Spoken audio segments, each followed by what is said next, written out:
सो प्यारे बच्चों, ये माइक ऑन है या नहीं है? माइक तो ऑन है, ठीक है। हाँ माइक ऑन है। अब सुनो मेरी बात। सो मेरे सुंदर सुंदर बच्चे ध्यान देंगे, ठीक है। कौन कौन ध्यान दे रहा है? They understand what they are? कोई नहीं, इट होता है ऐसा। और कौन ध्यान दे रहा? श्रुति क्या कह रहे हो? अच्छा ठीक है। अच्छा देखो सुनो, मैं तुम्हें बोल रहा हूँ अभी ना, जैसे हम पढ़ रहे हैं वैसे पढ़ते रहो। पहली बार जैसे मान लो कोई पहली बार ही पढ़ रहा है, उसको 10% आएगा, फिर दोबारा ही पढ़ाऊंगा 20 हो जाएगा। धीरे धीरे करते करते ना एक दिन कॉन्फिडेंस बहुत सारा आ जाएगा। चलो पहली बार में हमने ऑप्टिकल इंस्ट्रूमेंट को देखा, मुश्किल लगा, कोई बात नहीं। दूसरी बार में देखा, थोड़ा सा आइडिया लगा, अच्छा बार बार एक ही काम करना होता है, डायग्राम बनाओ। तो ऐसे करते करते ना समय के साथ तुम्हें इजी लगेगा। लेकिन अगर तुम ये सोचते हो कि सिर्फ लास्ट में जाके पढ़ लूंगा, लास्ट में जाके रट लूंगा, कुछ नहीं होगा।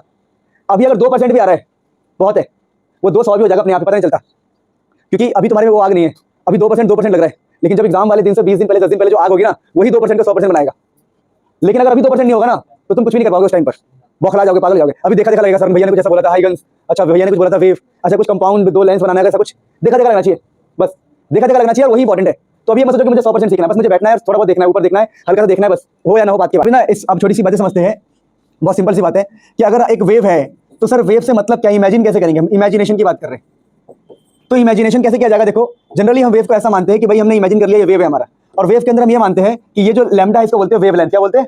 ये वेव का लेंथ है, वेव लेंथ। यहाँ से यहाँ तक के टाइम को बोलते हैं हम टाइम पीरियड।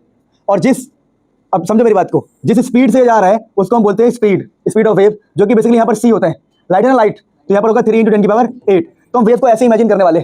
अब इस चैप्टर के अंदर ना कुछ आपको बेसिक टर्म समझने पड़ेंगे, बहुत ही बेसिक टर्म समझने पड़ेंगे। अगर इन बेसिक टर्म्स को नहीं समझोगे तो चैप्टर मुश्किल लगेगा। जो कि सबसे पहला चीज होता है वेव फ्रंट। क्या होता है सबसे पहला? Wave front. तो सबसे पहले हमें ये समझना है चैप्टर के अंदर कि हम वेव फ्रंट किसे बोलेंगे। दोबारा बोल रहा हूँ, अब तक इतनी बात पता होनी चाहिए। पहली बात क्या कि वेव ऑप्टिक्स का मतलब है लाइट एक वेव है, उस वेव के अंदर इलेक्ट्रिक फील्ड और मैग्नेटिक फील्ड है। और वेव को इमेजिन कैसे करेंगे? जैसे ऐसे इमेजिन करेंगे जो मैंने बताया आपको। टाइम पीरियड क्या होता है बता दिया मैंने आपको, वेवलेंथ क्या होता है बता दिया मैंने। अब आपको मैं बेसिक में सबसे पहले ले जा रहा हूँ वेव फ्रंट, जो इस चैप्टर का सबसे इंपॉर्टेंट पार्ट है। वेव फ्रंट का मतलब क्या होता है समझाता हूं मैं आपको। देखो कि भाई जो वेव है वो फ्रंट से कैसा दिखाई दे रहा है, वेव जो है फ्रंट से कैसा दिखाई दे रहा है, उसको हम वेव फ्रंट बोल देंगे। तो इसको इमेजिन कैसे करेंगे? देखो इमेजिन ऐसे करना है, जैसे कि मैंने कहा कि मान लीजिए एक बल्ब है और इस बल्ब के अंदर से रोशनी निकली, तो सबसे आगे आपको स्फीयर दिखाई देगा, स्फेरिकल। नहीं समझ रहे आपको? सूरज के अंदर से रोशनी निकलता है चारों दिशाओं में स्फीयर की तरफ, बात समझ पा रहे हो? वैसे अगर ट्यूबलाइट है, ट्यूबलाइट इमेजिन करना, अगर ये ट्यूबलाइट है तो ट्यूबलाइट से जो रोशनी निकलेगा वो चारों दिशाओं में निकलेगा ऐसे सिलेंड्रिकल, समझ पा रहे हो? ट्यूबलाइट से। तो हम बोलते हैं भाई वेव फ्रंट का मतलब है वेव फ्रंट से कैसे दिखाई दे रहा है। तो हम क्या बोलेंगे कि जो सबसे लास्ट वाले पार्टिकल से ये इन सब की जो लोकेशन होगी वही क्या होगा? Wave front. तो वेव फ्रंट की डेफिनेशन क्या होती है समझाता हूं मैं आपको। तो डेफिनेशन में जाता तो स्कैन कर लेता, पर कोई बात नहीं, लिख देता हूं, मैं बोल दे रहा हूं, इस बार आप खुद लिख लेना, ठीक है ना? बोल दे रहा हूं मैं, it is the locus of all the point vibrating in same phase. Same phase में जितने भी, चलो मैं लिखता हूं, अभी लिखो बेटा, पॉज करना है इसको। तो देखो वेव फ्रंट क्या होता है, it is the locus, location of all the point, all the vibrating in same phase. Same phase मतलब सेम लोकेशन पे, इन सभी पार्टिकल के लोकेशन को, समझ पा रहे हो? तो it is the location of all the point vibrating in same phase, उसको बोलते हैं वेव का फ्रंट, वेव का। अब मेरी बात को ध्यान से समझना, ध्यान से। अब टॉपिक का नाम है टाइप्स ऑफ वेव फ्रंट, लिख देंगे फटाफट, टाइप्स ऑफ वेव फ्रंट। अगर हम टाइप्स ऑफ वेव फ्रंट की बात करें तो अगर कोई पॉइंट ऑब्जेक्ट है, लाइक छोटा सा बल्ब है, तो स्फेरिकल होगा। क्या होगा? स्फेरिकल। तो इसको बोलेंगे स्फेरिकल वेव फ्रंट। ध्यान रखना बस, ये बेसिक टर्म है स्फेरिकल वेव फ्रंट। अगर हमारे पास कोई लाइन हुआ, क्या हुआ? एक लाइन, जैसे ट्यूबलाइट होता है, लाइन सोर्स होगा, तो सिलेंड्रिकल वेव फ्रंट। क्या होगा? Cylindrical wave front. लिख लो फटाफट, सिलेंड्रिकल वेव फ्रंट। अगर हमारे पास अगर रेज हुए, रेज, अगर कोई रेज होता है रेज, तो यहाँ पर होता है प्लेन वेव फ्रंट। यहाँ पर होता है प्लेन वेव फ्रंट। तुम इमेजिन नहीं कर पाओगे, पर ये लिख लेना इसको, ये प्लेन वेव फ्रंट है, प्लेन वेव फ्रंट। समझे मेरी बात को? तो हमने फटाफट ये भी पढ़ लिया कि टाइप्स ऑफ वेव फ्रंट क्या होता है। अब देखो इस चैप्टर में ना, ध्यान दो बेटा, ध्यान दो। इस चैप्टर के अंदर अब हमें पढ़ना होता है कि भाई ठीक है, ये सब पढ़ा दिया, wave front, types of wave front. अब होता है कि एक साइंटिस्ट है हाइगन्स ने इस वेव को लेके बहुत सारी बातों को बोला। हाइगन्स ने क्या बोला सुनो। तो टॉपिक का नाम है हाइगन्स का प्रिंसिपल। तो टॉपिक का नाम है हाइगन्स प्रिंसिपल। हाइगन्स प्रिंसिपल, देखिए, तो अगर हम हाइगन्स प्रिंसिपल की बात करें ना प्यारे बच्चों, तो हाइगन्स साहब बड़े मस्त बंदे थे। 2 बातें बोली जो आपको भी पता है, पर आप बोल नहीं पाए, पैदा नहीं होते ना उस टाइम पे, इसलिए। अदरवाइज तो कोई बोल देता, मैं बोलता खड़े होकर कहीं पे भी। देखो सुनो, ठीक है। अब क्या है, हाइगन्स साहब ने बोला, देखिए जैसे आपने पानी है, तालाब है, यहाँ पे आपने पत्थर मारा, तो पत्थर क्या है? सोर्स। क्या है? जो वेव पैदा करेगा। उसके बगल वाला पार्टिकल दूसरे अगले वाले पार्टिकल को वाइब्रेशन भेजेगा, उसका अगले वाला अगले को वाइब्रेशन भेजेगा। जैसे एक बात बता रहा हूँ सुनो, जैसे एक लाइन है, जैसे अरे एक लाइन लगी हुई है कहीं पर, भंडारे के बाहर कहीं भी लाइन लगी है, एक को सबसे पीछे वाले को लात मारो खींच के, क्या वही वाइब्रेशन दूर तक जा रही है? अरे पहुंच रहे हैं दूर तक।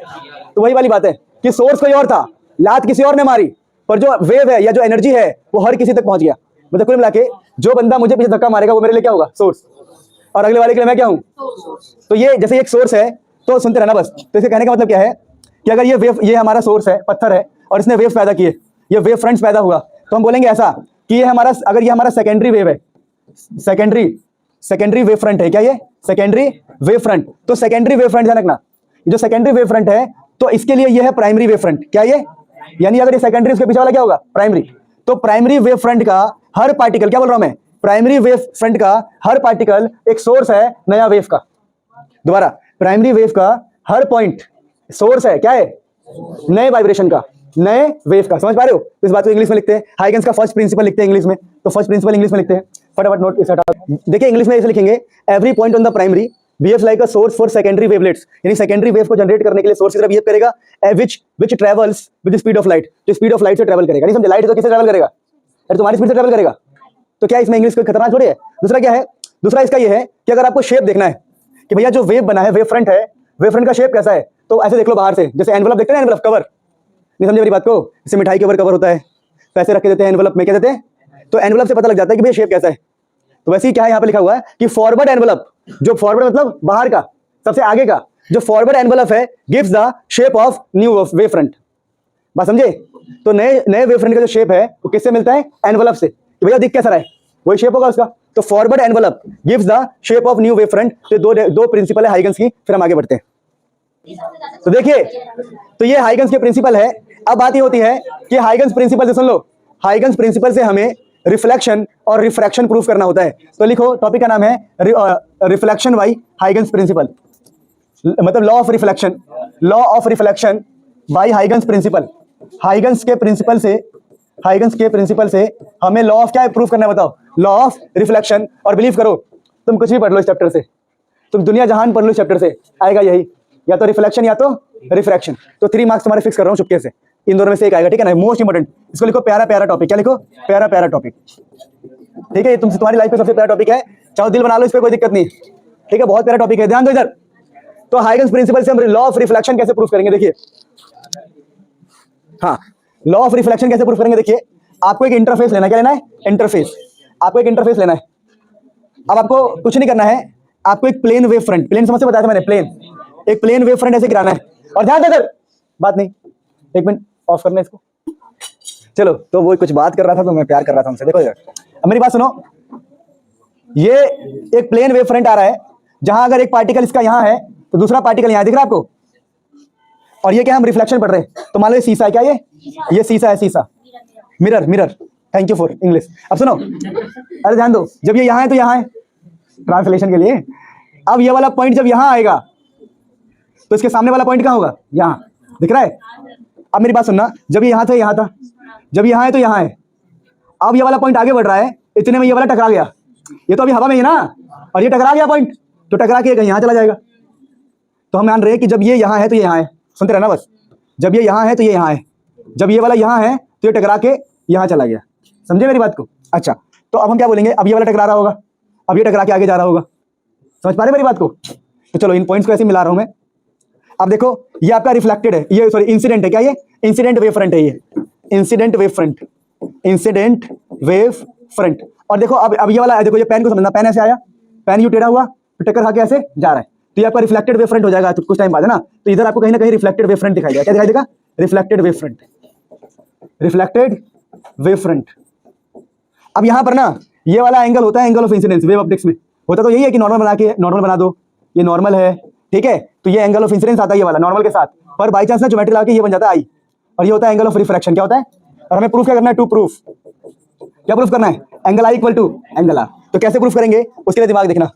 मैं मान रहा हूं ये मेरा पॉइंट है ए, ये कोई पॉइंट है बी, ये कोई पॉइंट है सी, ये कोई पॉइंट है डी, दिख गया आप लोगों को। अब देखिए यहां पर ना एंगल बी इक्वल टू होता है एंगल डी, 90 डिग्री के बराबर होता है। वो डायग्राम ऐसा नहीं बना है, पर ये और ये 90 डिग्री आता है, समझे मेरी बात को। और जो साइड है AC, side AC equal to होता है AC, ये कॉमन साइड होता है, क्या होता है, कॉमन। और हम ये कहेंगे, सुन लो एक और छोटी सी बात, चुप हो जाओ, कि जितनी देर में B जो है C तक पहुंचा है, उतनी देर में A कहां तक पहुंचा होगा, D तक। देखो ना, ये यहां तक गया, उतने में टक्कर खा के यहां पहुंच गया। तो हम क्या बोलेंगे, जो BC है वो किसके बराबर है, बताओ। ये तो कॉमन हो गया ना, ये वाला साइड, अरे ये तो कॉमन है यार, दिख रहा तुम लोगों को? नहीं दिख रहा बेटा? और जो BC होगा वो CD के क्या होगा बराबर, क्योंकि क्या होगा, distance travelled is same, distance travelled in same. तो क्या ये कॉन्ग्रुएंट हो गया? कॉन्ग्रुएंट हो गया नहीं हो गया? So therefore triangle ABC congruent हो गया किसके? ACD के, ACD के है ना। ABC और ACD क्या हो गया? कॉन्ग्रुएंट। तो हम क्या कहेंगे, angle I equal to angle R। तो ये हो गया, प्रूफ हो गया। क्या हो गया? प्रूफ। तो law of reflection by Huygens principle लिख लेंगे फटाफट, फटाफट लिख लेंगे। 3 मार्क्स फिक्स हो गए। बेटा यहाँ पर एक छोटा सा मिस्टेक हो गया कि जब BC तक पहुंचा था उतने में AD तक पहुंचा था, याद है?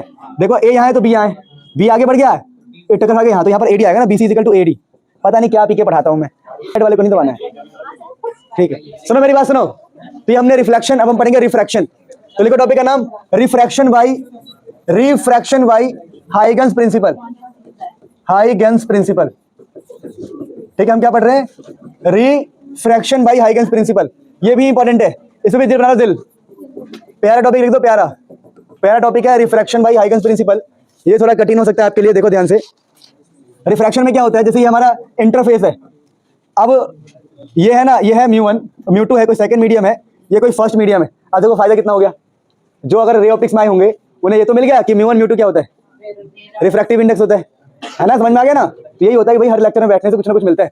अब देखिए, अब क्या करना, क्या होता है, देखो हमें प्रूफ करना है, proof to proof refraction proof करने के लिए हमें स्नेल्स लॉ प्रूफ करना पड़ता है। स्नेल्स लॉ का मतलब होता है law of refraction, law of. अगर बच्चे ने हल्का सा भी क्लास में ध्यान दिया है तो उसको याद होगा, वो होता है μ1 sin I, μ2 sin R। ये होता है हमारा law of refraction, Snell's law. तो जो क्लास में बैठे उनको याद आ गया होगा। यही तो जादू है भाई कि आपको हर क्लास लेना है कि ना है। ठीक है, अब देखो, अगर मान लो जिसको ये ना आता होता वो अभी मुंह लटका लेता, कहता तेल लगाया, नहीं कर रहा, मैं पढ़ ही नहीं रहा, मेरे को आता ही नहीं, छोड़ो, ऐसा मन करता है। ठीक है, अब ध्यान दो इधर। अब ये प्रूफ करना है, कैसे प्रूफ करूंगा? देखो यहाँ पर होगा रिफ्रैक्शन।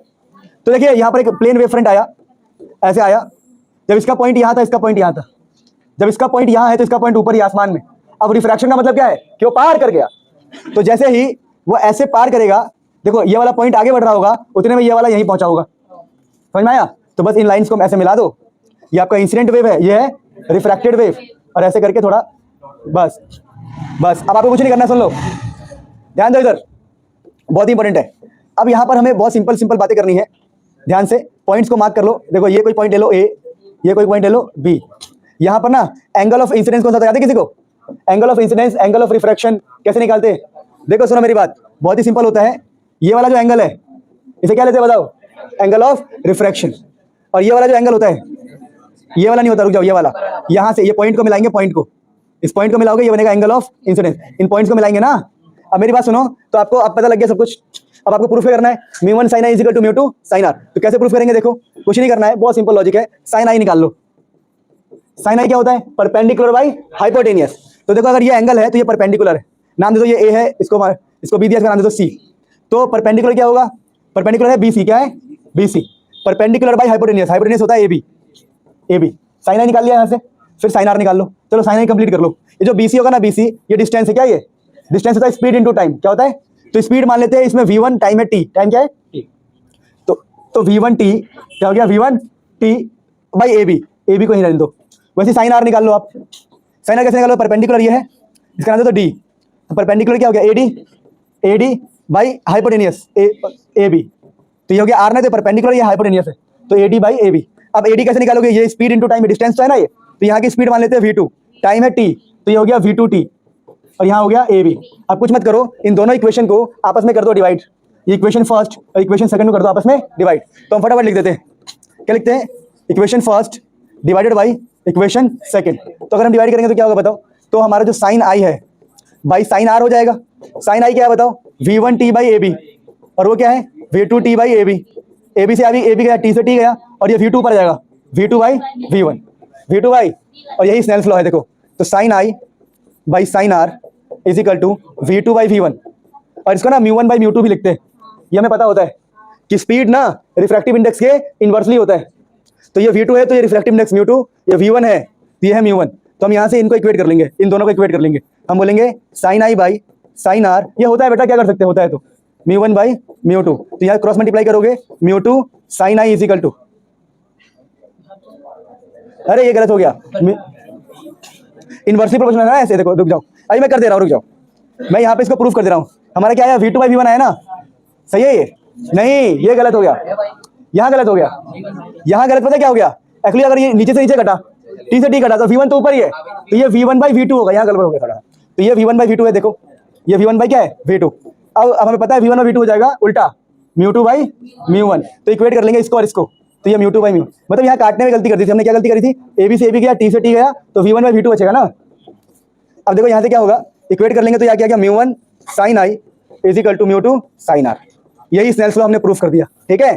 तो फटाफट, बड़ा आसान है, देखो triangle, first equation second equation, divide, क्या खेल खत्म, फटाफट नोट कर लेंगे इसको, इनको रिपीट करते रहना। सुनो, अब ये प्रूफ हो गया, Snell's law, law of refraction proof हो गया। अब देखिए एक मोस्ट इंपोर्टेंट डबल दिल वाला टॉपिक है, क्या ये डबल दिल वाला टॉपिक, मतलब आज तक इतिहास में एक ऐसा पेपर नहीं जिसमें ना आया, एक ऐसा पेपर नहीं। क्या है कि अगर कोई प्लेन वेव फ्रंट है, ये कोई प्लेन वेव फ्रंट है, प्लेन वेव फ्रंट ऐसे रिप्रेजेंट कर रहे हैं हम, ये प्लेन वेव फ्रंट है, अगर उसके सामने प्रिज्म आ गया तो क्या होगा, तो भैया प्रिज्म इसको बैंड कर देता है, ऐसे पता ना आप लोगों को, प्रिज्म क्या करता है, लाइट को बैंड, तो वो ऐसे हो जाएगा टेढ़ा, क्या हो जाएगा, तो ऐसे हो जाएगा ना, समझे। तो प्लेन वेव फ्रंट अगर प्रिज्म के सामने जाएगा तो ऐसे हो जाएगा, क्या हो जाएगा, बैंड हो जाएगा, समझ में आ गया। वैसे ही क्वेश्चन आता है एग्जाम में कि अगर एक प्लेन वेव फ्रंट है, अगर उसको हम एक कॉन्वेक्स मिरर के सामने ले जाएंगे, कॉन्वेक्स मिरर बोला लेंस, तो लेंस करता है तो कन्वर्ज करता है, तो ऐसे हो जाएगा ना, ऐसे, अरे कन्वर्ज करता है ना ये, तो लाइट ऐसे रे कन्वर्ज हो जाएगी, क्या हो जाएगी, कन्वर्ज। वैसे क्वेश्चन आता है कि अगर इसी प्लेन वेव फ्रंट को अगर एक कॉनकेव मिरर के सामने रख देंगे तो क्या होगा, तो ये जाएगा ऐसे, यूं जाएगा और यू आने लग जाएगा, समझे मेरी बात को, बात समझे नहीं समझे, तो ये क्या बोलेगा, यहाँ पर भी क्या जाएगा, कन्वर्ज हो जाएगा किसी तरफ, फोकस की तरफ, तो बात समझ जाएगा, दो लाइट्स दिखा रहा हूँ मैं, यूं जाएगा यूं आ जाएगा, वैसे ये वाला जाएगा और यूं, तो ये डायग्राम्स याद कर लो तीनों के तीनों, बेटा बंद कर दो पॉज। चलिए प्यारे बच्चों ध्यान से इधर देखिए, प्यारे बच्चों ध्यान से, अब चैप्टर में हम पढ़ गए हैं, पहुंच गए हैं सुपरपोजिशन प्रिंसिपल, सुपरपोजिशन प्रिंसिपल, देखिए ध्यान से। तो सुपरपोजिशन प्रिंसिपल दो बातें करता है मेन, एक बातें करता है मेन, कहता है देखो भाई, अगर कहीं पर मान लो कोई वेव आया, मान लो कहता हूं मैं ये कोई वेव है जिसका एम्पलीट्यूड है ए, अरे कुछ तो इसका हाइट होगा, A1 हाइट से आया, कोई दूसरा वेव आया A2 हाइट से आया, किससे हाइट से आया, तो जो नया वेव बनेगा, क्या बोला उसने, जो नया वेव बनेगा, जो नेट जिसकी डिस्प्लेसमेंट है y1, इसकी डिस्प्लेसमेंट क्या है, मतलब इसकी डिस्प्लेसमेंट y1 है, इसकी डिस्प्लेसमेंट है, तो जो नया वेव बनेगा उसका डिस्प्लेसमेंट क्या होगा, तो जो नया नेट डिस्प्लेसमेंट, टोटल डिस्प्लेसमेंट, वो बेसिकली होगा वेक्टर सम, क्या होगा, बस आपको वेक्टर एडिशन को फॉलो करना है।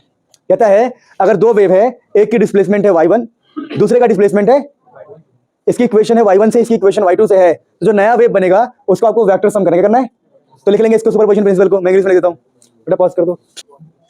तो सुपरपोजिशन प्रिंसिपल कहता है कि according to superposition principle the resultant net displacement at a point, किसी पॉइंट पर अगर मान लें मुझे यहाँ निकालना है, ये दोनों वेव जो है यहाँ जा रहा है, ये वेव यहाँ जा रहा है, इस वेव का डिस्प्लेसमेंट होगा मान लो y1, इस वेव का डिस्प्लेसमेंट क्या होगा y2, तो नेट डिस्प्लेसमेंट दोनों के वेक्टर सम से आएगा। तो according to superposition principle the resultant displacement at a point is vector sum of displacements due to all the waves, सभी वेव के डिस्प्लेसमेंट्स के वेक्टर सम से आपको मिलेगा टोटल डिस्प्लेसमेंट या रिजल्टेंट डिस्प्लेसमेंट, यही सुपरपोजिशन प्रिंसिपल है। यानी यहाँ पर हमें करना होता है वेक्टर एडिशन। अच्छा, सुपरपोजिशन का मतलब क्या है कि वेव जाके सुपर इंपोज हो रहे हैं, मिल रहे हैं। अब देखिए सुपरपोजिशन प्रिंसिपल से हम ये समझ गए कि हमें वेक्टर फॉलो करना है, तो आपको याद होगा रिजल्टेंट का फॉर्मूला क्या होता है वेक्टर में, अंडर रूट में a1 square a2 square 2a1 a2 cos theta. यहाँ पर ये जो थीटा है ना, ये होता है फेज डिफरेंस। क्या होता है, फेज डिफरेंस। अब तुम बोले सर फेज डिफरेंस हमें नहीं आता, हम 11th क्लास भूल गए, तो सुन लो फेज डिफरेंस किसे कहते हैं। सुनो कि यहाँ पर ना फेज डिफरेंस का मतलब क्या होता है समझना। जैसे मैंने कहा ये एक वेव यहाँ से स्टार्ट हुआ और दूसरा वेव ना यहाँ से स्टार्ट हुआ, ये जीरो एंगल होता है, ये कितना होता है पाई, पता है ना आपको। तो दूसरा वेव कितने एंगल के बाद स्टार्ट हुआ, पाई, किसके बाद, तो इनमें डिफरेंस कितने का आ गया, पाई का, कि भाई ये जीरो से स्टार्ट हुआ था, ये वाला पाई से स्टार्ट हुआ, कहाँ से, पाई से। तो फेज डिफरेंस का मतलब ये होता है, समझ में आ गया कि भैया दो वेव के बीच में कितने एंगल का डिफरेंस है, ऐसे रफली बता रहा हूँ मैं आपको, तो फेज डिफरेंस होता है। यानी अगर मैं आपको कभी क्वेश्चन दूं कि भाई बात ऐसी है ना कि मेरे पास एक वेव है, उसका एम्पलीट्यूड जो है a1 वो 2 है, और दूसरा वेव का एम्पलीट्यूड है 2, वो भी 2 है मान लो, और दोनों के बीच में फेज डिफरेंस ना 90 डिग्री है, तो बताओ जब ये दोनों वेव मिलेंगे, क्या बोला मैंने, दोनों, अरे दो वेव हो गया ना, एक पहला वेव हो गया, ये इसका हाइट इतना है, इसका हाइट 2 का है, इसका हाइट कितने का, इसका भी 2 का हाइट है, तो दोनों वेव जाके सुपर इंपोज हो गए, मिल गए, तो रिजल्टेंट कितने का आएगा, रिजल्टेंट। तो आप बोलोगे रिजल्टेंट निकालना है, तो ये फॉर्मूला इस्तेमाल करूंगा वेक्टर वाला। आप बोलोगे resultant is equal to under root 2 का स्क्वायर, फिर 2 का square 2 into a1 a2 2 into 2 into 2 cos 90 0 cos 90 अरे cos 90 जीरो होता है यार, तो ये पूरा हो जाएगा जीरो। तो यहाँ से क्या बचेगा बताओ, रिजल्टेंट हो जाएगा 2 square 4, 2 square 4, 4 4 8, sorry 4 4 8 root 8 root, तो आंसर कितना आ गया रिजल्टेंट 2 रूट 2 4। समझ में आ गया? तो आपको वेक्टर एडिशन को फॉलो करना है। बस ही इसका एक और फॉर्मेट होता है, क्या फॉर्मेट होता है, इंटेंसिटी के रूप में। देखिए इंटेंसिटी का बता रहा हूँ, जब दो वेव मिलेंगी अपनी अपनी इंटेंसिटी लेके, तो जो रिजल्टेंट इंटेंसिटी आएगा उसका फॉर्मूला होता है क्या, I1 plus I2 2 root I1 root I2 cos phi. दोबारा ही क्या होता है, फेज डिफरेंस। जैसे मैंने कहा मेरे पास एक वेव है, I1 है 1, इंटेंसिटी पहले की 1 है, दूसरे की इंटेंसिटी मान लो 1 है, 1 की ले रहा हूँ, चलो 2 ले लेते हैं, और उनके बीच में जो फेज का डिफरेंस है वो 60 डिग्री मान लो। तो बताओ रिजल्टेंट इंटेंसिटी क्या होगा, जब वेव दोनों मिल जाएंगे तो नया इंटेंसिटी कितना होगा। तुम कहोगे चल तेरी इतना आसान है, बताओ I1 हो गया 1, I2 हो गया 2 root I1 root 1 root 2 cos phi 90 नहीं 60 cos 60 डिग्री। क्या सॉल्व कर लेंगे हम इसको, अरे इतना तो कर ही लोगे मेरे लिए। तो अब ये बात खत्म। अब मैं तुम्हें एक ट्रिक दे रहा हूँ कि कई बार है ना हमें फेज डिफरेंस दिया नहीं होता, तो ये ट्रिक बड़ा याद रहेगा, ध्यान रखना, बहुत इंपॉर्टेंट है। ट्रिक है कि आपको ना कभी फेज डिफरेंस निकालना हो, कुछ नहीं करना, 2 पाई बाई लैम्डा को पाथ डिफरेंस से माइनस करना, तो माइनस करो मल्टीप्लाई, तो 2 पाई बाई लैम्डा इंटू में पाथ डिफरेंस, फेज डिफरेंस होता है जो एंगल होता है, इसको हम फाई बोल रहे हैं बार बार, क्या बोल रहे हैं इसको, फाई। जैसे क्वेश्चन ऐसा आ जाए कि भाई ऐसा जगह दो वेव है, उनके बीच में पाथ डिफरेंस है लैम्डा, या पाथ डिफरेंस कुछ भी हो सकता है, बोला कि भाई टू वेव्स के बीच में ना फेज डिफरेंस नहीं देंगे, बोलेंगे पाथ का डिफरेंस है, पाथ डिफरेंस दे देंगे, बोलेंगे भाई पाथ डिफरेंस ना लैम्डा है, तो तुम मुझे बताओ कि फेज डिफरेंस कितना होगा। तुम बोलोगे चल भाई क्या आसान काम कर रहा है, 2 पाई बाई लैम्डा लिखोगे, और पाथ डिफरेंस कितना दिया, पाथ डिफरेंस लैम्डा, यहाँ लैम्डा पर कर दो, 2 पाई बाई लैम्डा इंटू में लैम्डा, तो कितना गया एंगल, 2 पाई का डिफरेंस आ गया। अगर क्वेश्चन पूछेगा तो हम उसको वहाँ पुट कर देंगे, बस समझ में आ गया पक्का। जैसे क्वेश्चन ऐसा आ जाए कि देखो ऐसे ऐसे क्वेश्चन डायग्राम से आ गया, मान लो बाई चांस कि ये एक वेव है और ये कोई दूसरा वेव है, समझ पा रहे हो, बताया आपसे बोलूँ मैं फेज डिफरेंस कितना है, तो आप बोलोगे देखो ये 2 पाई एंगल के बाद स्टार्ट हो रहा है, देख रहा आपको ये 2 पाई के बाद स्टार्ट हो रहा है, 2 पाई के बाद, तो 2 पाई के बाद स्टार्ट हो रहा है, तो फेज डिफरेंस डायरेक्टली 2 पाई आ गया। अब तो क्वेश्चन में डायरेक्टली पुट कर दोगे, under root A1 square A2 square 2A1 A2 cos 2 pi, क्या बात समझ में आ गया। तो यही था सुपरपोजिशन प्रिंसिपल, यही था इंटेंसिटी वाले क्वेश्चन, खत्म, पॉज कर दो। तो मेरे प्यारे बच्चों पिछली बार ध्यान दो इधर, जिन बच्चों ने भी चलाया था उसको बंद मत करना प्लीज, बंद करने से ना इंप्रेशन खराब हो जाएगा, ठीक है, चलते रहने देना, भले ही 2x पे चलता रहे, ठीक है। क्या ज्यादा आ रही है, ज्यादा आ रही क्या, कम आ रही, ज्यादा आ रही है,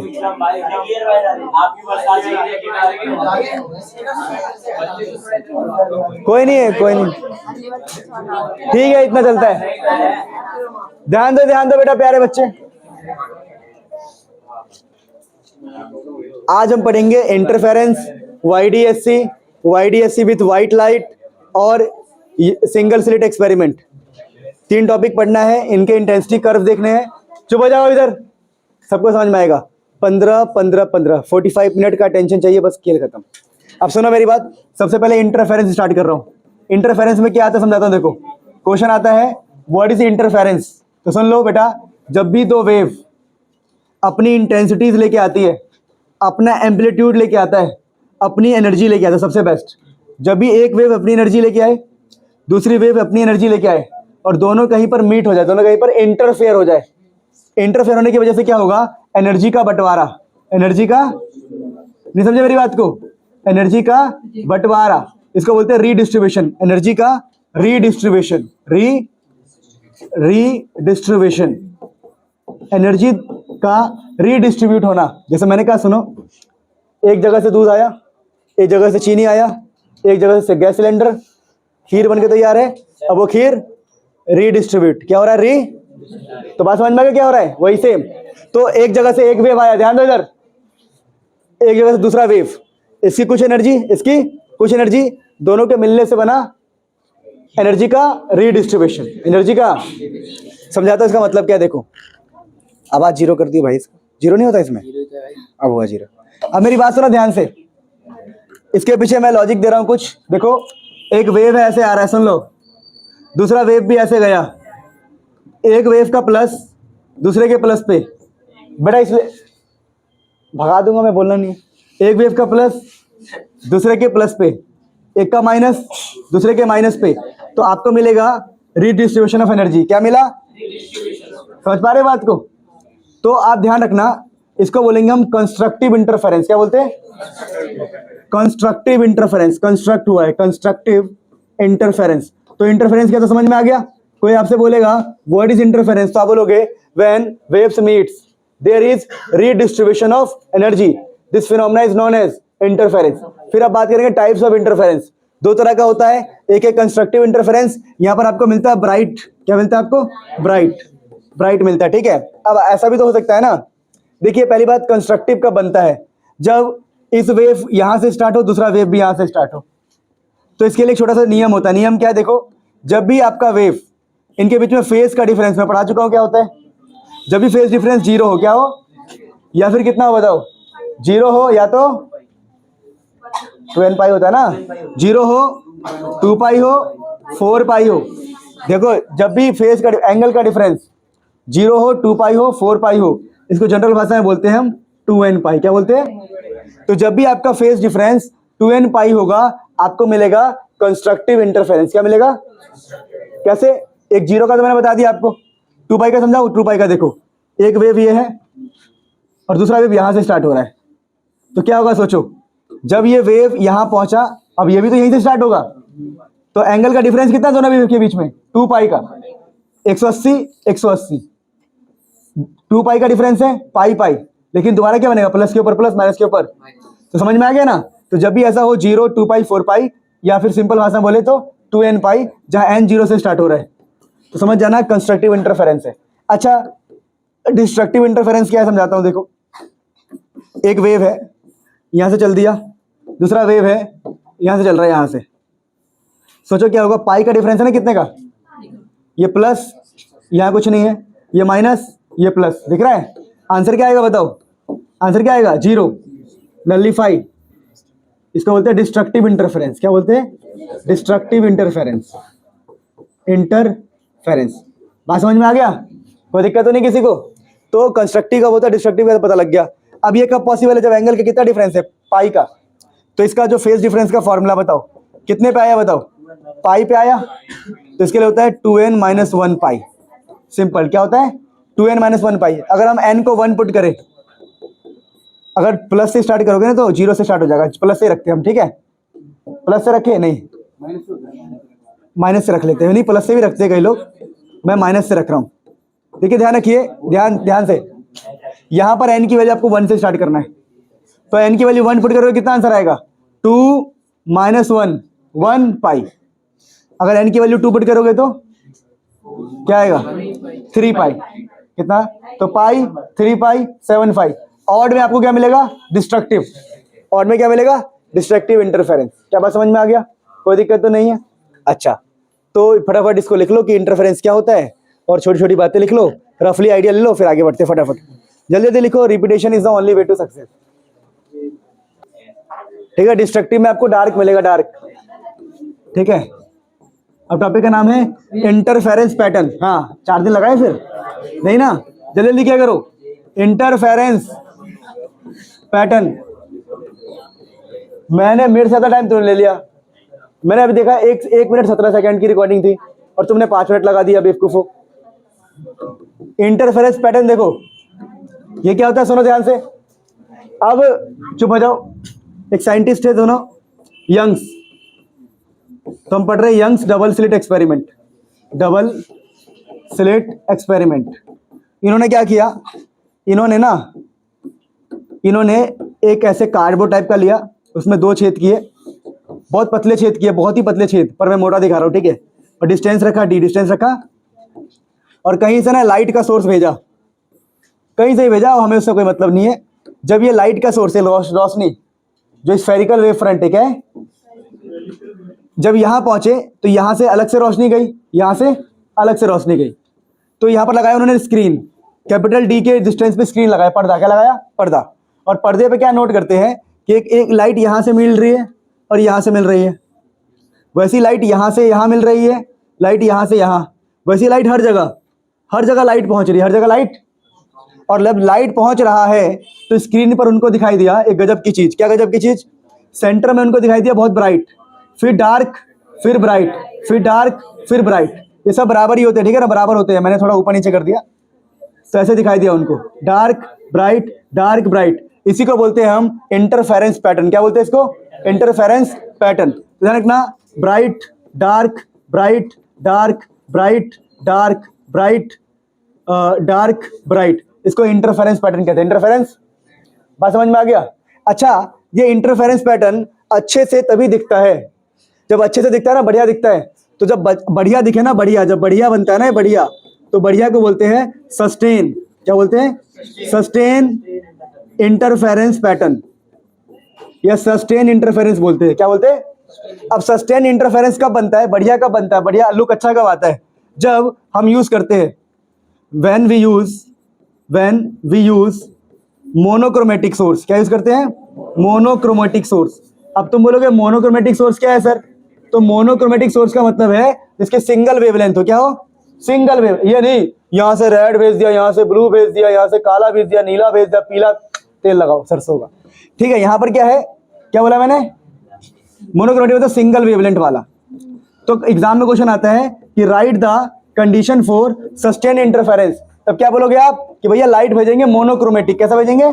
सिंगल वेवलेंथ वाला। दूसरा क्या कि जो भी सोर्स होगा, source, both source must be coherent. When we use both source must be coherent. क्या लिखा मैंने? कोहेरेंट। कोहेरेंट सोर्स का मतलब क्या होता है? कोहेरेंट सोर्स का मतलब क्या होता है? चुप हो जाओ। कोहेरेंट सोर्स का मतलब है constant phase difference. Constant phase, मैं समझा रहा हूं, देखो मेरी बात सुनना दोबारा। सस्टेन इंटरफेरेंस तब बनता है जब मोनोक्रोमेटिक लाइट यूज करो और both source must be coherent. दो कंडीशन बहुत है तुम्हारे लिए, अब ध्यान से सुनो। इसका मतलब क्या है? कोहेरेंट का मतलब होता है constant phase difference.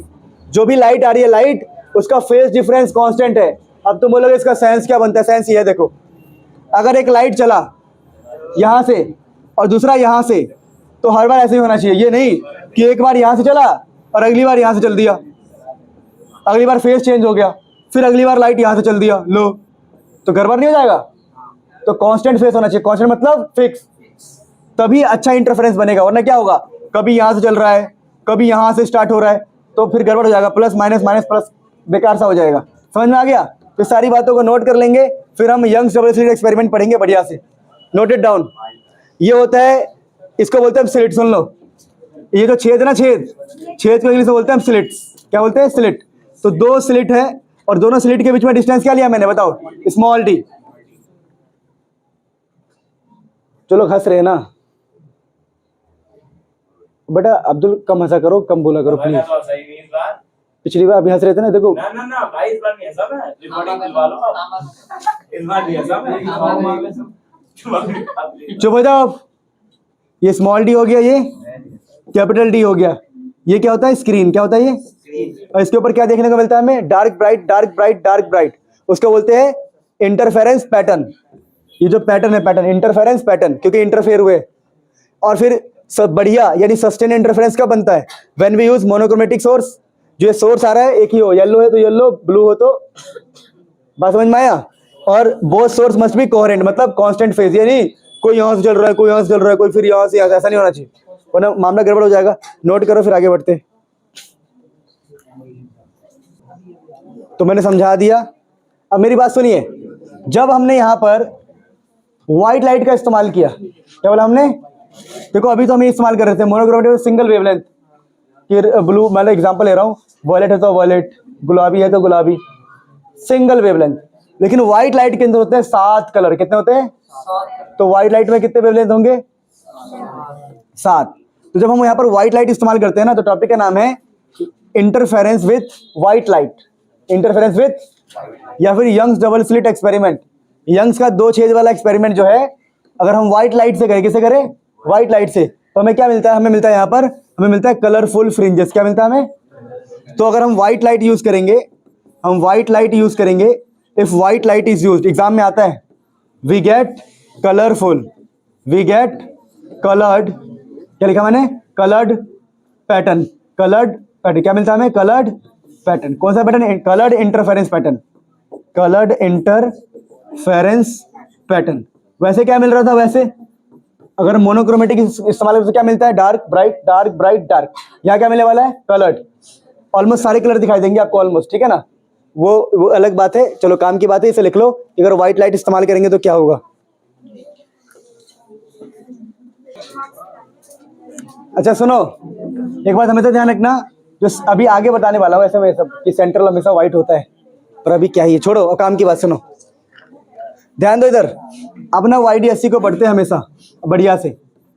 YDSC Young's double slit experiment. इसमें क्या है देखो, 2 स्लिट लिए गए, छेद, उनके बीच का डिस्टेंस था D। यहाँ से सोर्स का जुगाड़ किया गया, सोर्स ने अपने लाइट को भेजा, और हम मान लेते, चुप हो जाओ, हम मान लेते कि लाइट यहाँ से यहाँ पहुँचा होगा और यहाँ से यहाँ पहुँचा, कोई रैंडम जगह मान लिया हमने, ये नहीं कि हर जगह पहुँचा रहे, पहुँच तो हर जगह जाएगा, और इसको माना हमने सेंटर, वो मान लिया सेंटर। स्क्रीन और स्लिट के बीच का डिस्टेंस है D, छेद और इसके बीच का स्क्रीन है, स्क्रीन डिस्टेंस है D। तो हमने कहा देखो कि सेंटर पे हमें क्या मिलता है? सेंटर पे मिलता है सेंट्रल ब्राइट फ्रिंज। सेंटर पे हमेशा ब्राइट मिलता है, इसको बोलते हैं सेंट्रल ब्राइट। तो ये हमेशा ही ब्राइट होगा, ठीक है ना, इसको बोलते हैं सेंट्रल ब्राइट फ्रिंज। ये ध्यान रखना, सेंटर पे हमेशा ही ब्राइट होता है, ये फैक्ट है। अब काम की बात क्या है कि हमने सोचा कि सेंटर से जब यहाँ लाइट मिला होगा तो यहाँ पर क्या बना होगा और क्या नहीं बना होगा। मान लो ये डिस्टेंस है y, जैसे हमें मिलता, पता ना ऊपर डार्क मिलेगा या ब्राइट, कुछ भी मिल सकता है, तो हम देखना चाहते हैं यहाँ पर क्या मिलेगा, डार्क या ब्राइट। तो इसके लिए ना एक कॉन्सेप्ट होता है। कॉन्सेप्ट क्या होता है समझो, कि इसके और इसके रास्ते में कितना डिफरेंस है, इतना डिफरेंस दिख रहा है आपको, इतना डिफरेंस है। ये दोनों पॉइंट अब सेम जगह पर आ गए ना, ऑलमोस्ट पैरेलल हो गए दूसरे के, मतलब ये डिस्टेंस और ये डिस्टेंस तो सेम है, पर जो निचला वेव है हमारा, ये सोर्स 1 है, ये सोर्स 2, सोर्स 2 से निकला हुआ वेव ज़्यादा ट्रेवल कर रहा है, ज़्यादा, तो इनके बीच में एक रास्ते का डिफरेंस है। रास्ते का हमारे सिलेबस में डेरिवेशन नहीं है, ध्यान रखना। तो हमें पता लगा डेरिवेशन करने के बाद कि अगर इसका जो पाथ डिफरेंस है, इसका अगर n लैम्डा के बराबर हो गया, किसके बराबर हो गया, तो हमें मिलता है यहाँ पर इस पॉइंट पर मैक्सिमा। क्या मिलता है? मैक्सिमा मतलब ब्राइट मिलता है। क्या मिलता है? यानी कंस्ट्रक्टिव। लिखने की जरूरत है क्या? नहीं, कंस्ट्रक्टिव। समझ में आया? यानी कि जब इनके बीच का जो रास्ता हम नापेंगे, जो भी रास्ता है वो n लैम्डा के बराबर हो गया, तो आपको यहाँ पर मिलेगा n। समझते हो ना n क्या होता है? इंटीजर। n जिस 0 से स्टार्ट हुआ था, 0 1 2 3 से स्टार्ट होता है n। तो अगर ये पाथ का डिफरेंस, इनके बीच के रास्ते का difference n into lambda, n lambda मतलब वेवलेंथ के बराबर हुआ, तो यहाँ मैक्सिमा मिलता है। लेकिन अगर वहीं पर अगर हम पाथ डिफरेंस निकाले, क्या निकाले? ये पाथ डिफरेंस निकाले, और इस पाथ डिफरेंस की वैल्यू 2n - 1 λ/2 के बराबर हो, जहां पर n की वैल्यू 1 से स्टार्ट कर रहे हैं हम। दोबारा, अगर पाथ का डिफरेंस इसके बराबर हो जाए तो इसी पॉइंट पर आपको मिलेगा मिनिमा। क्या मिलेगा? यानी मैक्सिमा बनेगा या किसी पॉइंट पर मिनिमा बनेगा, वो इन दो बात पे डिपेंड करता है। और तीसरी बात जो आपको याद रखनी है, मेरी बात समझ पा रहे क्या कह रहा हूं मैं? सुनो, तीसरी बात जो आपको याद रखनी है, छोटी सी बात, ये जो y होता है ना, y, ये बेसिकली बता रहा है कितना दूर हो जहां पर मैक्सिमम या मिनिमम मिलने वाला है। अब बात करते हैं कि पाथ डिफरेंस का फॉर्मूला क्या आता है। याद है किसी को? पाथ डिफरेंस कितना आता है? y स्मॉल d आता है, कैपिटल D? हाँ, small d by capital D, ये पाथ डिफरेंस का फॉर्मूला है। तो 3 बातें याद रखनी है कि पाथ डिफरेंस का ये फॉर्मूला होता है, मैक्सिमा के लिए ये फॉर्मूला, मिनिमा के लिए ये फॉर्मूला। फटाफट नोट कर लो, फिर आगे बढ़ते। ये कंफर्म कर लेना, ठीक ही होगा वैसे। ये है पाथ डिफरेंस, मतलब डेल्टा पी का फॉर्मूला है। मतलब अगर ये वाली वैल्यू, सुन लो इसका मतलब क्या है, याद करने वाली बात क्या है, ये वाली वैल्यू अगर y d/d पता है, कैपिटल D भी पता है, अगर इसके बराबर हुआ n लैम्डा के, तो क्या मिलेगा हमें? मैक्सिमा। समझे इसका क्या मतलब है? और यही वाली वैल्यू जो y d/d है, ये वाली वैल्यू हमारे सिलेबस में डेरिवेशन नहीं, इसलिए नहीं करवा रहा हूँ। अगर यही वाली value y small by capital D इसके बराबर हुई 2n - 1 λ/2, तो यहाँ बनेगा आपको मिनिमा। क्या बनेगा? तो मेन बात यही याद रखना, एक ये वाली बात और ये वाली बात क्वेश्चन सॉल्व करने के लिए, बस। ठीक है, लिख तो सारे ही लो, लिख तो सारे ही लो कि 3 ही फॉर्मूले, तीनों को आपस में इक्वेट करना है। 1 फॉर्मूला, 2 फॉर्मूला, 3 फॉर्मूला, और तीनों को आपस में इक्वेट करना है। बात समझ में आ गया? फटाफट नोट कर लो। इसी को YDSC बोलते हैं। अब देखिए यहां पर क्वेश्चन कैसे आएगा, सुन लो।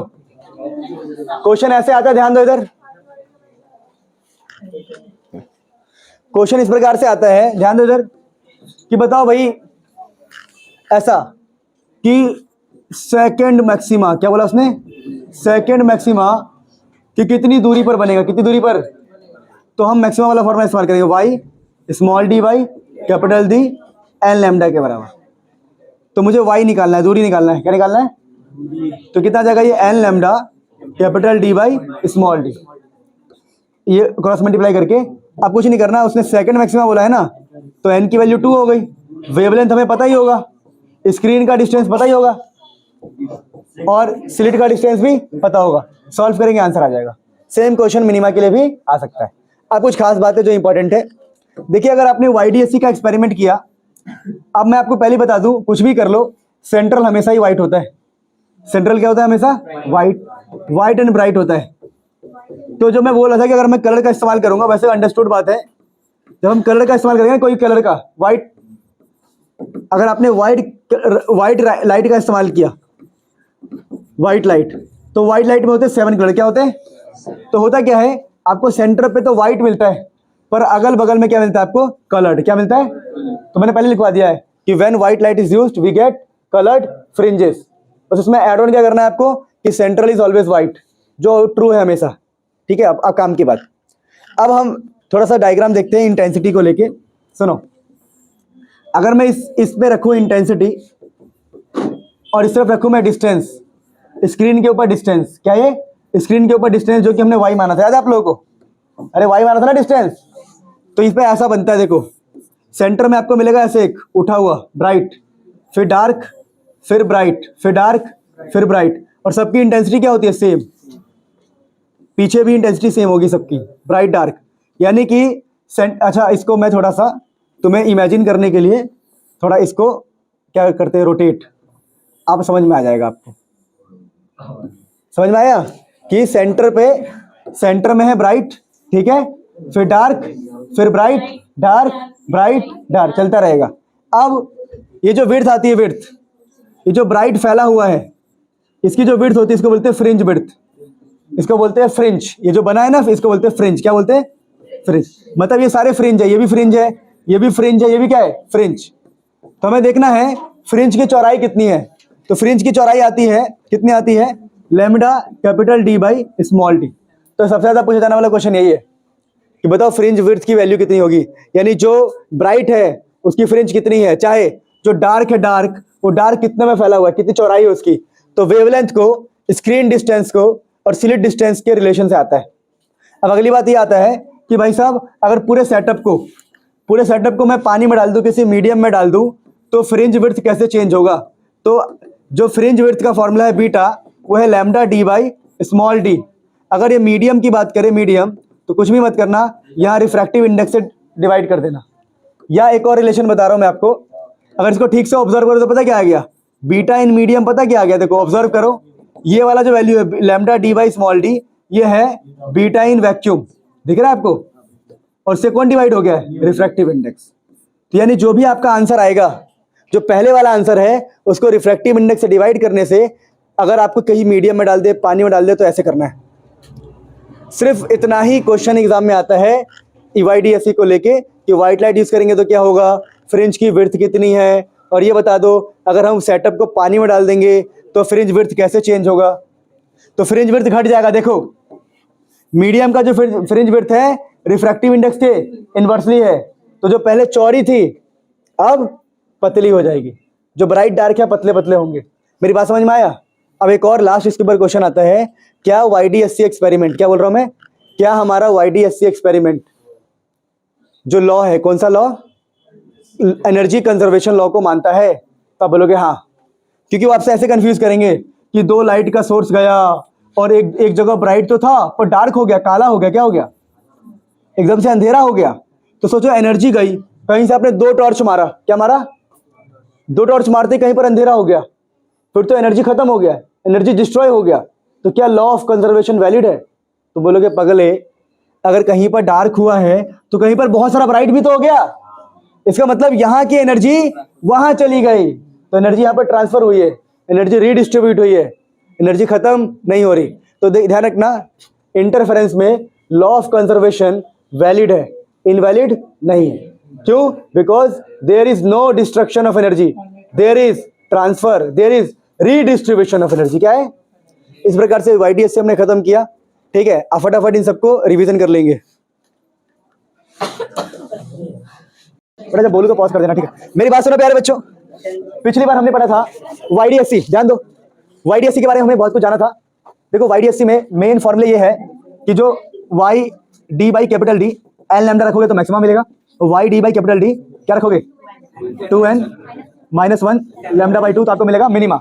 और मैंने कहा था इसी को हम डेल्टा पी भी बोलते हैं ना। तो डेल्टा पी के कितने फॉर्मूले? 3। डेल्टा पी इसके बराबर होता है और डेल्टा पी इसके बराबर होता है। तो पार्ट डिफरेंस का फॉर्मूला एन लैम्डा होता है किसके लिए? मैक्सिमा के लिए। और वही पार्ट डिफरेंस, इसी को डेल्टा पी बोलते हैं, पार्ट डिफरेंस।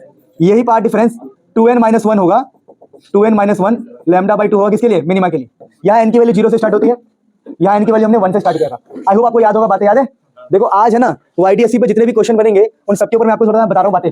देखिए पहला क्वेश्चन ऐसा बन जाता है कई बार, अगर आपसे कोई बोले I maximum by I minimum, intensity maximum by intensity minimum, तो फॉर्मूला होता है A1 प्लस A2 का whole square A1 minus A2 का होल स्क्वायर। बात समझ पा रहे हो? ये ना क्या है? इंटेंसिटी, मैक्सिमम इंटेंसिटी कितना इंटेंस हो गया, कितना मिनिमम, मिनिमम इंटेंसिटी का रेशियो, जहाँ A का मतलब है एम्पलीट्यूड। क्या मतलब है? आपसे ऐसे बोलेंगे कि दो वेव है, एक का एम्पलीट्यूड है मान लो 2, दूसरे का एम्पलीट्यूड है मान लो 4, और बोलेंगे आपसे बताओ मैक्सिमम इंटेंसिटी और मिनिमम इंटेंसिटी का रेशियो बताओ। तो कुछ नहीं करना, यहाँ क्या पुट करोगे बताओ, 2 प्लस 4 का स्क्वायर और नीचे 2 माइनस 4 का स्क्वायर, तो ऊपर कितना हो गया 6 का स्क्वायर 36 और नीचे हो गया 2 का स्क्वायर 4। तो आंसर कितना आ गया? 9 चक 36। तो रेशियो कितना आ गया? 9:1 कितना आ गया? तो ऐसे क्वेश्चन बड़े फेमस होते हैं कई बार। चलो मैं थोड़ा और आपको थोड़ा और अच्छा बताता हूँ। ये देखिए जो A1 बाई A2 होता है ना, उसको रूट I1 बाई I2 बोलते हैं। क्या बोलते हैं? रूट I1 बाई, और इसको हम ना R भी बोलते हैं। क्या बोलते हैं? A1 बाई A2 को रूट I1 बाई I2 बोलते हैं और R भी बोलते हैं। समझ पा रहे हैं मेरी बात को? तो एम्पलीट्यूड के रेशियो को हम R बोलते हैं, या इंटेंसिटी के रूट के रेशियो को R बोलते हैं। ये तीनों आपस में इक्वल होते हैं। तो इसी फॉर्मूले को ना आप ऐसे भी लिखते हैं कई बार, R+1 R-1 का होल स्क्वायर करके, पर वो हम इतना नहीं जा रहे, हम लाख फॉर्मूला याद नहीं कर सकते। बस हम दो बातें आपको दे रहे हैं, हिंट ये रखना। दूसरा क्या, आपने YDSC में जैसे क्वेश्चन ऐसा आ गया कि भाई साहब इंटेंसिटी 1 है ना, 2 है, इंटेंसिटी 2 4 है, बताओ एम्पलीट्यूड का रेशियो बताओ। तुम बोलोगे चल पगले, A1 बाई A2 क्या होता है? रूट में I1 बाई I2 2/4 आ गया ना, 1/2 आ गया आंसर। समझे नहीं समझे? अरे तो 1/√2 रूट तो चल ही रहा है ना, वही तो कह रहा हूं। मतलब ऐसे क्वेश्चन देंगे तुमसे, कभी ऐसे बोलेंगे अबे भाई A1 2 है A2 3 है, बता इंटेंसिटी का रेशियो क्या होगा। तुम इन दोनों को इक्वेट कर देना आपस में। तो बोला चल भाई तेरी बात मान ली, रूट I1 रूट I2, तो आप क्या लिखना, यहाँ लिखना 2, यहाँ लिखना 3, और यहाँ रूट है तो स्क्वायर करना, क्या करना, तो ये स्क्वायर हो जाएगा, ये आ गया I1 बाई I2। यानी इन फॉर्मूले से हम कोई भी क्वेश्चन घुमा सकते हैं। ठीक है, अब इसके ऊपर एक और याद रखोगे, आपने YDSC में पढ़ा था ये स्लिट विड्थ, छोटे छोटे स्लिट विड्थ थे ना, मतलब स्लिट विड्थ, इस स्लिट की कुछ ना कुछ विड्थ होगी, इसको हम W बोलते हैं। क्या बोलते हैं? मान लो ये W1 है, W2 है, तो जनरली हम W बोलते हैं। क्या बोल रहे हैं? तो W जो है किस पर डायरेक्टली प्रोपोर्शनल होता है पता है? इंटेंसिटी के। W is directly proportional to intensity. जितना ज्यादा विड्थ होगा उतनी ज्यादा इंटेंसिटी होगी। तो ध्यान रखना, ऐसे क्वेश्चन बनता है W1 बाई W2 क्या हो जाएगा? I1 बाई I2, या फिर इसको लिख सकते हैं A1 square by A2 square. बोलो कैसे बताइए मुझे, अभी तो पीछे किया हमने, नहीं समझे मेरी बात को? अरे यार समझ में आ गया? तो W1 बाई W2 कितना होता है? I1 by I2। तो क्वेश्चन ऐसा आता है कि दो स्लिट थे ना, एक की विड्थ थी 2, दूसरे की विड्थ थी मान लो 4, बताओ इंटेंसिटी का रेशियो क्या होगा? 2/4। अब इंटेंसिटी मिल जाएगा तो हमें क्या मिल जाएगा? एम्पलीट्यूड भी मिल जाएगा, क्योंकि इंटेंसिटी का स्क्वायर क्या होता है? एम्पलीट्यूड, नहीं सॉरी रूट। मतलब जो भी है आप देख लेना पीछे वाला फॉर्मूला से ना, समझ गए ना बात को? इंटेंसिटी से एम्पलीट्यूड निकल जाएगा। ये सब कहानी होती है, छोटी सी बात खत्म। Now we are going to start the most important topic called single slit experiment. ठीक है, तो हम सिंगल स्लिट पढ़ेंगे, तो फटाफट स्टार्ट करते हैं। सिंगल स्लिट, पॉज कर दो। सो मेरे प्यारे बच्चों, now we are going to discuss what, जिसका नाम बड़ा सुंदर है, थोड़ा सा सिंपल सा नाम है, डिफ्रैक्शन। देखिए मैं आपको डिफ्रैक्शन के बारे में हल्का सा बताता हूँ कि डिफ्रैक्शन क्या होता है। देखिए शार्प कॉर्नर होता है ना, sharp corner of obstacle. Obstacle समझते हो?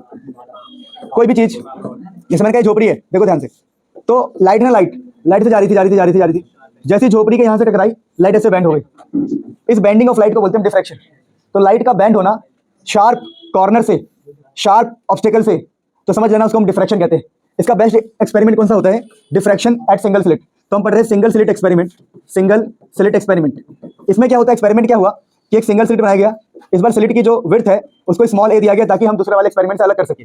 सेम एक स्क्रीन रखा गया, कैपिटल डी पर स्क्रीन रखा गया, और नोट किया गया कि क्या हो रहा होगा अगर यहाँ से मान लो कोई वेव आई, ये कोई वेव जा रही है, यहाँ से बहुत सारी कोई भी वेव जा रही है, तो वेव यहाँ जाएगी तो कॉर्नर से टकरा के बेंड होगी ना। हमें ये लगा था कि लाइट ऐसे जाएगी, अगर हम टॉर्च मारेंगे तो लाइट ऐसे जाएगी, पर रियल में क्या है, हमने भी पढ़ के आया है कि कॉर्नर से टकरा के लाइट मुड़ जाती है, तो ऐसे मुड़ जाती है लाइट। अब मुड़ने का कारण क्या होगा? मुड़ने का कारण ये होगा कि मान लो लाइट मुड़ के यहाँ गई, यहाँ की लाइट यहाँ गई तो यहाँ मिली होगी, फिर लाइट यहाँ से यहाँ मिली होगी, तो लाइट हर जगह मिली होगी। अगर हर जगह लाइट मिली होगी तो दो तरीके हैं मिलने के, या तो ऐसे मिली होगी प्लस के ऊपर प्लस, या तो प्लस के ऊपर माइनस। तो हमें यहाँ पर क्या देखने को मिला, जैसे वहां देखने को मिला था, वहां क्या देखने को मिला था बताओ आपको, वहां क्या देखने को मिला था, फ्रिंजेस, इंटरफेरेंस फ्रिंजेस दिखाई देना, यहाँ डिफ्रैक्शन फ्रिंजेस दिखाई देते हैं। डिफ्रैक्शन मतलब डिफ्रैक्शन मतलब बेंडिंग की वजह से। तो यहाँ पर हमें क्या मिला, हमें ये मिला कि यहाँ पर मिला सेंट्रल ब्राइट, क्या मिला हमें, सेंट्रल ब्राइट, फिर डार्क, फिर ब्राइट, फिर डार्क, फिर ब्राइट, फिर डार्क ब्राइट, डार्क ब्राइट चलते रहा। लेकिन यहाँ पर खास बात क्या है, सेंटर वाला सबसे ब्राइट था, सबसे, उसके बाद धीरे धीरे इंटेंसिटी कम होती चली जाती है इसके अंदर, यहाँ पर इंटेंसिटी धीरे धीरे कम हो जाती है। बात समझ पाए? तो क्या दोबारा वैसा ही पैटर्न है जैसा वहां पर था? हाँ, तो डिफ्रैक्शन भी एक प्रकार का इंटरफेरेंस ही है, पर वहां पर 2 स्लिट इस्तेमाल हुआ था, यहाँ पर 1 स्लिट इस्तेमाल हुआ। तो अब मेरी बात समझो कि किसी पॉइंट पर मैक्सिमा बना है, क्या है, पटाखे जलाए किसी ने या जीवन जला रहे हो क्या? अच्छा, बस कोई, मेरी बात सुनो, अरे ध्यान दो इधर। अब हमें समझना है कि भाई किसी पॉइंट पर मैक्सिमा या मिनिमा बना है, ये किस बात पर डिपेंड करता है। तो हम ये कहते हैं भैया, जो भी 2 लाइट जाएंगी, जो भी 2 लाइट मिलेगी, उनके बीच में रास्ते का डिफरेंस कितना है, रास्ते का देखो, क्योंकि दोनों तिरछा है ना, एक यहाँ से चल रहा है, कम चला, एक दूर से चला, तो दोनों के बीच में जो रास्ते का डिफरेंस है, रास्ते का डिफरेंस मतलब पाथ डिफरेंस पर डिपेंड करता है कि किसी पॉइंट पर मैक्सिमा बनेगा या मिनिमा। जैसे अगर पाथ का डिफरेंस एन लैम्डा के बराबर हो गया तो मिनिमा बनेगा, क्या बनेगा? अब तुम बोलोगे सर ऐसा क्यों? क्योंकि ये सिंगल स्लिट है तो डबल स्लिट का क्या हो जाएगा, उल्टा।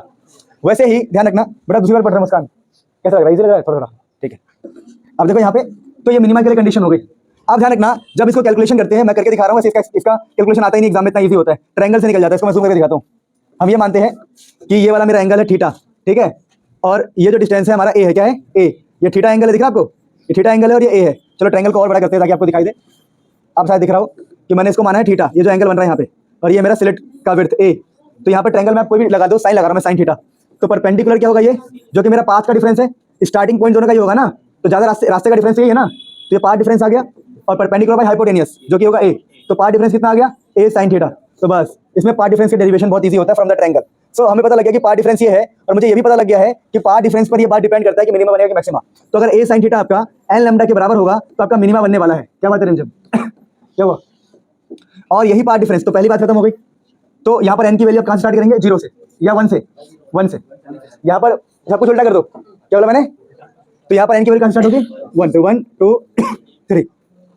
अब यही पाथ का डिफरेंस, क्या बोला मैंने, यही जो पाथ का डिफरेंस है प्यारे बच्चों, मतलब सिंपल भाषा में बोले तो अगर यही पाथ का डिफरेंस उल्टा हो जाए 2n + 1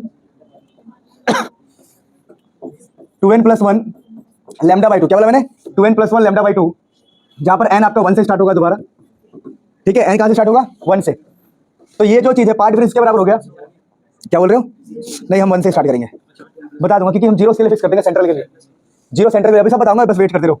इसमें भी 1 से स्टार्ट करना, ठीक है, क्योंकि यहाँ पर मैंने समझ लो प्लस इस्तेमाल किया है, आपको याद रखना, बात खत्म। थोड़ा बहुत उल्टा हो जाता है, प्लस की जगह माइनस, सब कुछ उल्टा हो जाएगा। देखो वहां पर ये मैक्सिमा का था, मिनिमा का हो गया, ऐसा मिनिमा का होता है, अभी हो गया मैक्सिमा के लिए, वहां माइनस है, यहाँ क्या हो गया, प्लस। अब यहाँ पर ये जो पाथ डिफरेंस है, और ये कितना हो जाएगा, ए साइन थीटा। अगर ए साइन थीटा 2n + 1 λ/2 के बराबर हो जाए, समझना आपका मैक्सिमा बनेगा। ये डेरिवेशन है इसकी, आती नहीं है इसलिए, बात समझ रहे हो? अगर आती भी है तो आप कर लोगे, सिंपली बोलना triangle, taking triangle, applying 9th class, doing question, हो जाएगा, ठीक है। तो ए साइन थीटा इसके बराबर हो जाएगा। तो इस प्रकार से 2 बातें हमें समझनी थी मेन। अब कुछ बातें करते हैं कि सेंटर पे हमेशा मैक्सिमा बनता है, उसको बोलते हैं हम सेंट्रल मैक्सिमा। क्या बोलते हैं? तो सेंट्रल मैक्सिमा को छोड़ के यहाँ पर अगर n की वैल्यू 1 पुट करोगे तो आपको मिलेगा फर्स्ट मैक्सिमा। देखो ध्यान रखना, दोबारा बता रहा हूँ मैं, ये स्क्रीन है, ये है सेंटर, क्या है। अब फॉर्मूले में अगर पुट करोगे तो आपको फर्स्ट मिनिमा मिलेगा, या तो फर्स्ट, क्योंकि मैंने सेंटर पे हमेशा मैक्सिमा होता है, सेंटर की वैल्यू फिक्स कर दी मैंने, हमेशा मैक्सिमा है। अगर आपने इस वाले फॉर्मूले में n की वैल्यू 1 डाली तो आपको मिलेगा फर्स्ट मैक्सिमा। क्या मिलेगा? फर्स्ट मैक्सिमा का मतलब क्या है कि सेंटर के बाद वाला जो होगा ये होगा फर्स्ट। n की वैल्यू 2 का मतलब है इसकी, ये मिलेगा आपको। और n की वैल्यू 3 का मतलब क्या है कि ये वाला आपको मिलेगा मैक्सिमा के लिए। और मिनिमा के लिए n = 1 का मतलब है ये वाला, n = 2 का मतलब मिनिमा ये वाला। तो ये अगर आप बातों याद रखते हो तो आपका डिफ्रैक्शन हो गया। अब इसमें कुछ छोटी मोटी बातें होती है, जैसे कि आपने स्क्रीन लिया और ये स्क्रीन का सेंटर, और ये है आपका सेंट्रल मैक्सिमा।